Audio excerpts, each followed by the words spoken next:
ఒక వాస్తు సలహాదారుని. నా ఛానల్ లక్ష్మీ వాస్తు.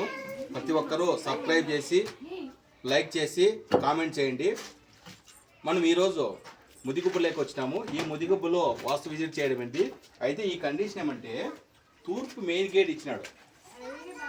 ఈ తూర్పు మెయిన్ గేట్ ఇచ్చిన తర్వాత పొరపాటు ఏమంటే గేట్ పెట్టేటప్పుడు తూర్పు ఈశాన్యంలో డోర్ ఇచ్చినాడు. మెయిన్ డోర్ అంటే ఇంటికి తూర్పు ఈశాన్యం డోర్ ఇచ్చినాడు. అది మంచిదే, చిన్నది 9 అడుగులు కాబట్టి 9 అడుగులు పంచ్ చేసేసి తీసుకున్నాడు. అయితే కండిషన్ ఏమంటే తూర్పు ఆగ్నేయంలో డోర్ ఇచ్చి తూర్పు ఈశాన్యంలో డోర్ ఇంట్లోకి వెళ్ళిపోతాం అంటే ఆగ్నేయం నడుపుంది ఇంటికి. ఇది మంచిది కాదని మనం సలహా ఇవ్వడమైంది. ఈ సలహా తీసుకొని వీళ్ళు ఆల్టరేషన్ చేసుకొని తూర్పు డోర్ అయితే ఉందో మెయిన్ డోర్ ముఖద్వారం, దీనే సింహద్వారం. ఈ సింహద్వారం ఎదురుగా గేట్ ఇక్కడ పెట్టేయమన్నాం. దీనికి ఎదురుగా ఇక్కడ రండి, ఇటు చూపించండి.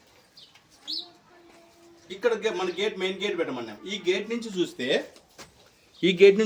ఈ ద్వారం వెళ్ళిపోవాలా. ఇది కండిషన్. దీన్ని యోని సూత్రము అంటారు. అంటే ఈ సూత్రాల ప్రకారం ఇల్లు కట్టుకోవాలి. ఈ యోని సూత్రం అనేది ముఖద్వారం ఏమైతే ఉందో ఆ డోరు ఆ గేటు అంటే ఈశాన్యం నడక ఉంటుంది. దీనికి ఈశాన్యం నడక లేదని మనం నిర్ధారణ చేయడం ఇది. ఇల్లు కూడా సహకరించినారు. ఆల్టరేషన్ పెడుతున్నాను. నా పేరు గురమాంజనేయులు, మీ వాస్తు సలహాదారు లక్ష్మీ వాస్తు.